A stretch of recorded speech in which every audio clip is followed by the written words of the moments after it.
let's talk cooking. Cooking is more than just an everyday thing. It's essential to all persons eating, regardless if you are doing the cooking or going to a restaurant. Did you ever think about whether or not you are using the correct techniques while cooking? Or if food doesn't quite come out the way you expected, do you ask yourself, what happened? If you do, I have some basic techniques I think will help.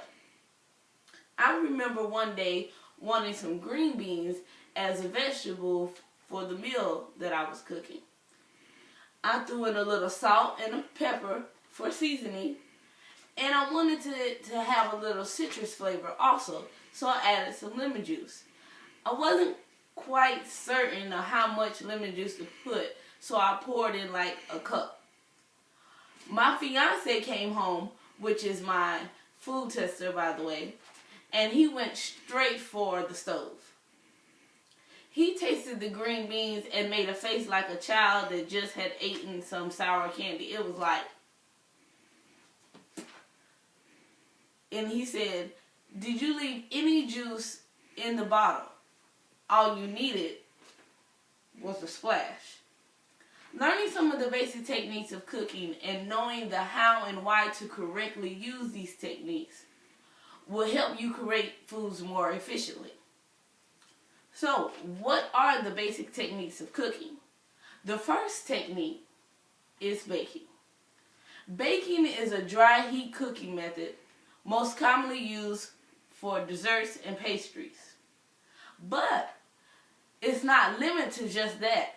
You can use baking to make a meatloaf or bake a pizza. The possibilities are endless. All you have to do is use your imagination. The second technique is frying. Frying is not just a technique, but a category of techniques. Some of these techniques include stir frying, pan frying, sauteing, and deep frying. The difference is the amount of fat used.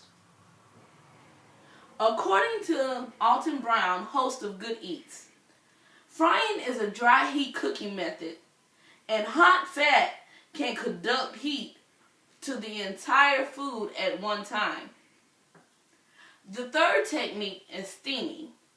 Steaming is a moist heat cooking method. It is one of the most gentlest cooking methods, as food is not agitated by the bubbling liquid during the process. Vegetables are the food that are most usually steamed. I have suffered from not steaming correctly. Either I oversteam or I understeam, where my vegetables are either too limp or too firm. We now know that baking, frying, and steaming are some of the basic techniques of cooking. Knowing these techniques is one thing, but we also need how to incorporate them into our day-to-day lives. Why is it important to correctly use these techniques? Proper cooking techniques will preserve nutritional value. Do you know what nutritional value is? If your answer is no, nutritional value is the amount of nutrients in different types of foods. According to Alton Brown, again, the host of Good Eats, improperly cooking broccoli, for instance, will drain it of all of its nutrients. My second reason for using these techniques is flavor. I've been the victim of over-seasoning and under-seasoning my food at times. Again, another night, I wanted green beans as a vegetable for my dinner. I added lemon juice again. But this time I tasted it and I thought it was okay. After I served my husband's plate, he tasted the green beans And again, he was like, wow, there's a lot of lemon juice in there. I told you, all you needed was a splash.